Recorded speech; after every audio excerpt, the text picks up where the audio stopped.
Hello everyone, I am Dr. Tawab, co-chair of ISPRM Communications Committee, and as a PRM physician, so this day, that is the 3rd of December, that is very dear to our hearts as a PRM physician because this is actually the International Day for Persons with Disability, and this day is celebrated all around the world for advocacy and inclusivity for a sustainable future for persons with disability. And the theme for this year's day is amplifying the leadership role of persons with disability for an inclusive and a sustainable future. And as a PRM physicians, when we normally talk about advocacy for our patients, for persons with disabilities, we normally wear an empathic hat and then talk about it. But today's guest, she's very special in that sort because she has been on both sides of the table. She is not only a PRM physician, but she also went through the whole process, and in spite of her multiple brain surgeries and her rehabilitation process, she not only completed her medical school and her fellowship and her PRM training, and then she ultimately ended up starting her fellowship in spinal cord injury medicine. And her story is just so inspiring and so amazing. And I'm really honored to have her today to talk about this day with her today. So Dr. Claudia Martinez, who is currently a fellowship in spinal cord injury medicine, is joining us today. How are you doing today, Dr. Martinez? I'm doing great. Thank you so much. I'm very excited to talk about this topic. Yeah, so when I briefly saw your story in the Instagram, and it is very inspiring story. It is a very, I would say, emotional story and an uplifting story as well. And I'm sure that there are people today watching this video and who might be going through the same things that you have been through. And I'm sure they would really benefit from your side of story. So if you won't mind, would you like to share your story with our audience? Yes, I would love to. Thank you. So my story started, when I was in college. I was diagnosed initially with PRM malformation, and that's where everything stemmed. And I continued to have medical issues throughout medical school as well. And where my story really, I think, really resonated with a lot of people is during my second year of medical school. I had just undergone my 6th brain surgery. I was doing well in medical school, and as a complication from that brain surgery, I woke up and could not function from the neck down. And so from going from someone who was pretty much independent, right, to now being total assist across the board for all my ADLs, it was very shocking, and something that I had to really come to grips with. And so after my stroke, my doctors told me, you need to quit medical school. You can't take care of yourself. How are you going to take care of anyone else?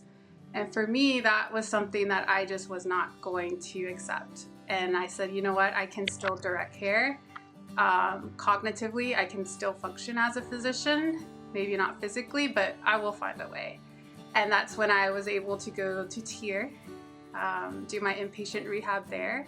And that was my first exposure to PM&R, the world of PM&R.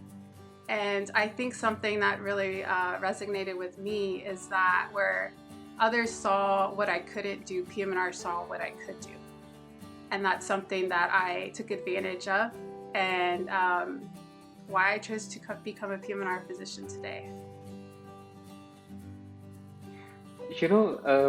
The most amazing thing about this is that when the doctors told you that you cannot be a medical doctor, I mean, it is so amazing that you not only became a doctor, but then you underwent residency as well, and that too in PM&R, which is, I mean, really amazing. And then now you are doing your fellowship. So whatever you have achieved and accomplished, I can assume that that must be full of so many challenges that you have to get through on a daily basis to get where you are right now?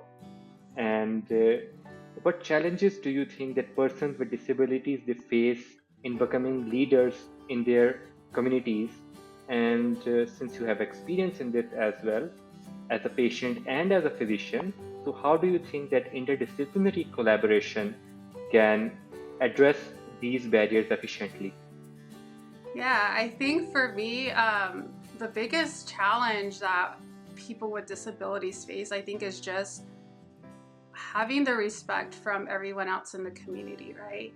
And I think as a person with a disability, you're often seen as not worthy of being in positions that you want to be in.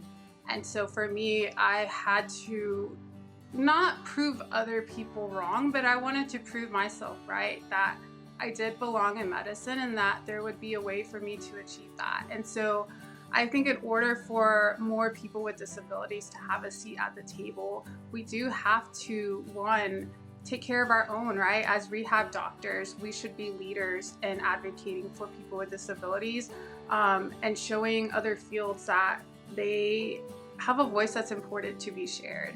And for me, when I was trying to go back to medical school, I had a lot of physical needs. So there is about 4% of medical students currently with a disability. The majority of those are learning disabilities. So the amount of people with physical disabilities are very, very low, especially with upper extremity disabilities like I had. I had both upper and lower extremity disabilities. And so for me, one of the biggest challenges was going back to medical school and navigating how to do anything with my hands, right? I had a wheelchair, I had continuous feeds, I had continuous hydration. And so how do you go into an operating room while you yourself have a feeding tube running your nutrition? How do you go in an operating room with a wheelchair? And so these are things that, were difficult to try to navigate, just being able to hold this stuff. And so as leaders in this field, we need to really be able to show others that it can be done. I think the most important part of this is that the message I think that we should want to convey is that it is something that it can be done. It is not impossible, right? And speaking of the healthcare system, how can the healthcare sector in general and specifically the specialty of physical and rehabilitation medicine, it can support the leadership roles of persons with disabilities to amplify their voices in decision-making process?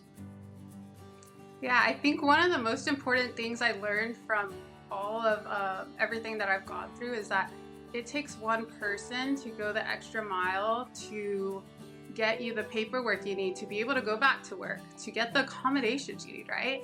I was recently talking to Lex Frieden, who drafted the American with Disabilities Act back in 1990. It was signed, right? And even now, years later, even though that law is in act, people are still struggling to get the accommodations that they need in the workplace and in school. And so I think that's where we can be leaders. And I am here today because I had my PM&R doctor was willing to sign, everything that I needed for my accommodations, for me to be able to go to school, for me to then be able to go to residency and fellowship. And that's something that I know is a power that we hold. And I try to advocate for others that, other fields may need to do this for their patients to get them back to work integrated in the community. And it's that little extra mile that we go that will make a huge difference in the quality of life of our patients and the function and their ability, to take on leadership roles, to be able to be leaders in their community.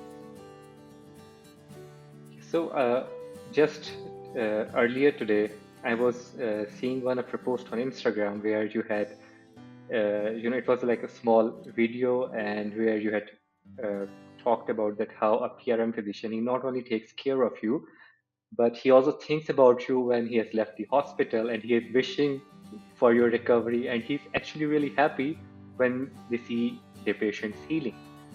And that is a really big thing, right?